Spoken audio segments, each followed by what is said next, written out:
অনেক ধন্যবাদ। এবারে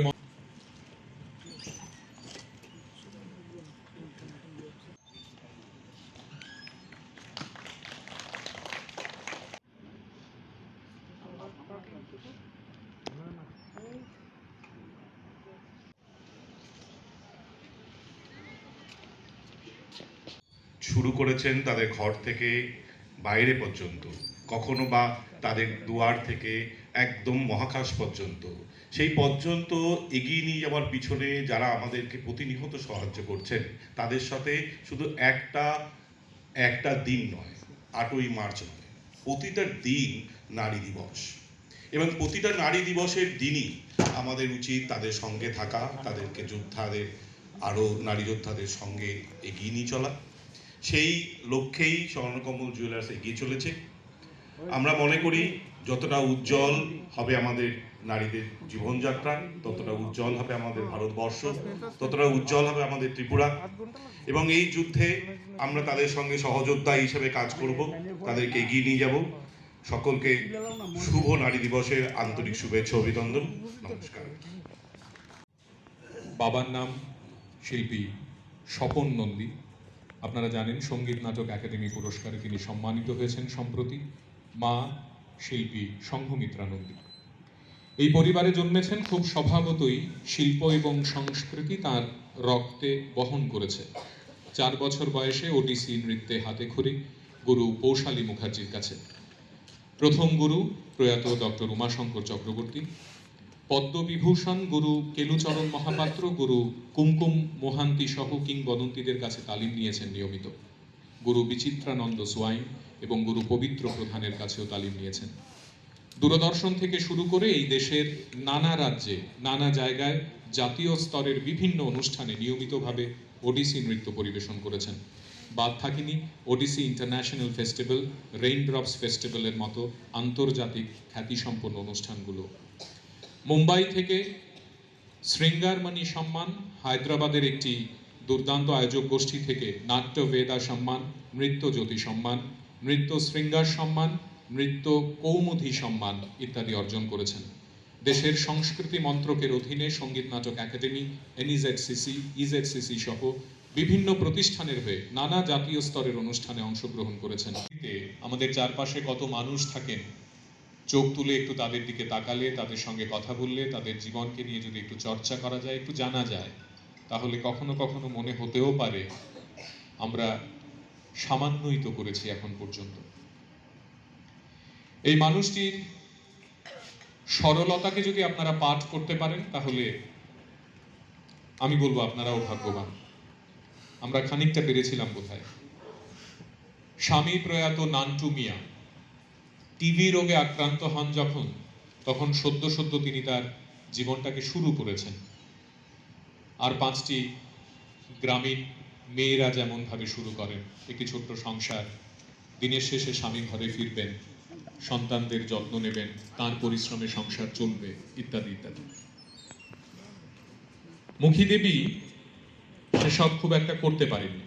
এই শহরের বর্ডার গোলচক্কর এলাকায় তার বাড়ি হলেও যখন 3 ছেলে এবং 1 মেয়ে ঘরে, তখন আচমকা টিবি রোগে তার স্বামী প্রয়াত হন। আজকের কথা নয়, প্রায় 18-19 বছর আগের কথা। হঠাৎ করে তার স্বামীর মৃত্যু এরকম একটি পরিবারে কি ভয়ঙ্কর মেঘ ডেকে আনতে পারে এবং তারপরে বৃষ্টির আওয়াজ কতটা ঝনঝন হতে পারে, তা আপনারা অনুমান করতেই পারবেন।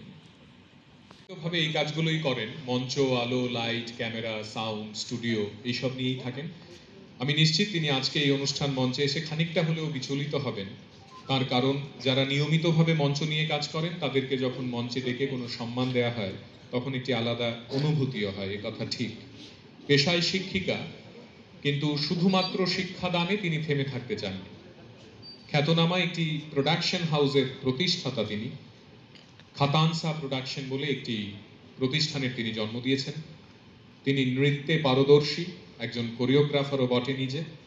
2005 সালে ককবরক মিউজিক ভিডিও মিলিং মালা নির্মাণ করেছেন এবং সারা রাজ্যে তার কি ব্যাপক জনপ্রিয়তা হয়েছিল তা আপনারা অনেকেই জানেন। 2012 সালে অনাথ শিশুদের সাহায্যার্থে চ্যারিটি ইভেন্ট করেন এবং 2012 সাল থেকে এখন পর্যন্ত নিয়মিতভাবে অনাথ শিশুদের নিয়ে তিনি কাজ করেন, গোপনে, নীরবে, নিভৃতে। আমাদের আজকের এই অনুষ্ঠান মঞ্চে আমরা তাকে সম্মাননা জানাচ্ছি এই কারণে যে তিনি এই কাজগুলোর পাশাপাশি গত 18 বছর ধরে ককবরক সঙ্গীত জগতে ভূমিকা রেখে চলেছেন। শুধু তাই নয়, নিজে একটি ইউটিউব চ্যানেল করেছেন, তার সাবস্ক্রাইবারের সংখ্যা 1,40,000। আমাদের আজকের এই অনুষ্ঠান মঞ্চে আমরা শর্মিলী দেবীকে আমাদের শ্রদ্ধা জানাতে চাই। তার কাজ, তার ব্যাপ্তি এবং তার অসাধারণ এই জনপ্রিয়তার নিরিখে তিনি স্বর্ণশ্রী সম্মান পাচ্ছেন। আমি বিনীতভাবে অনুরোধ করব শ্রদ্ধেয়া মণিদীপা দেববর্মা মহোদয়া, অধ্যক্ষা মহিলা মহাবিদ্যালয়, দয়া করে তাকে আমাদের সকলের হয়ে সম্মান তুলে দেবেন। আগরতলা পুর নিগমের একজন সাফাই কর্মী। আপনারা যদি এই অধম সঞ্চালককে প্রশ্ন করেন যে এরকম সাফাই কর্মী তো অনেকেই থাকেন, প্রত্যেকদিন এই শহরে সকালবেলায় কতজনকে আমরা দেখি সাফাই কাজ করছেন, হঠাৎ করে বুধিনী দেবী এই মঞ্চে কেন? তার একটি ব্যাখ্যা তো স্বর্ণকমলকে দিতেই হয়। স্বামী যোগেন্দ্র দেববর্মা পেশায় একজন কাঠমিস্ত্রি। বুধিনী দেবী মতাবতী পাড়ায় থাকেন, লেম্বুছড়া, মোহনপুর। আপনারা যারা গেছেন জানেন কতটা দূরে সেই পাড়া। এক ছেলে, 3 কন্যা। গত 8 বছর ধরে তিনি নিগমে সাফাই কর্মী হিসেবে কাজ করছেন। সেন্ট্রাল জোন অর্থাৎ আমাদের এই শহরের প্রাণকেন্দ্রে যে জোনটি, তাতে তিনি রয়েছেন। নিজে পড়াশোনা করেছেন ক্লাস 6 পর্যন্ত। জিরানিয়া রসিরাম সিপাইপাড়া তার বাপের বাড়ি। অত্যন্ত গরিব পরিবারে জন্ম বুধিনী দেবীর, এবং তাকে আজকে আমরা এই অনুষ্ঠান মঞ্চে ডেকেছি তার কারণ স্বর্ণকমল যখন আগরতলা পুর নিগম কর্তৃপক্ষের কাছে যায় এবং জানতে চায় যে আমরা একজন সাফাই কর্মীকে এই অনুষ্ঠান মঞ্চে সম্মান জানাতে চাই, আপনারা বেছে দিন কাকে আমরা এই পুরস্কার তুলে দিতে পারি। নিগম কর্তৃপক্ষ আমাদের জানিয়েছিল আপনারা কি বুধিনী দেববর্মাকে দেবেন। আমাদের দ্বিতীয় প্রশ্ন ছিল কেন।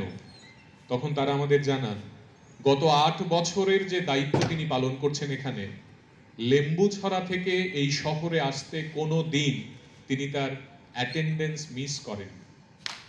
নিয়মিতভাবে প্রত্যেক দিন লেম্বুছড়া থেকে একজন মহিলা, তিনি তার বাড়িতে 3টি সন্তানকে রেখে তিনি সময় মতো কাজে এসে তিনি তার দায়িত্ব পালন করছেন, এই শহরকে পরিষ্কার রাখছেন।